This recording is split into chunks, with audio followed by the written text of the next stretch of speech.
राम राम दोस्तों, मैं सत्यम श्रीवास्तव स्वागत करता हूं आप सभी को हमारे श्रीवास्तव ऑफिशियल चैनल पे। दोस्तों मैं आपको अभी दिखाने वाला हूं एक प्राकृतिक का बहुत ही जबरदस्त एडवेंचर जिसको आज तक वैज्ञानिकों ने प्रूफ नहीं कर पाया।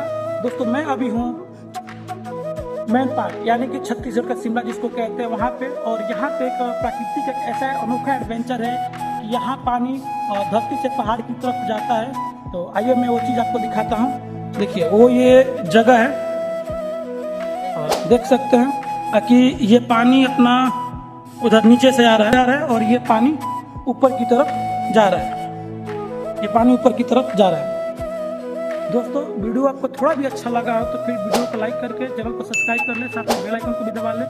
आप लोग यार छोटे यूट्यूबर को सपोर्ट नहीं करते, प्लीज़ वो भी बहुत मेहनत करते हैं, उनको सपोर्ट करिए। मिलते हैं अगले वीडियो में।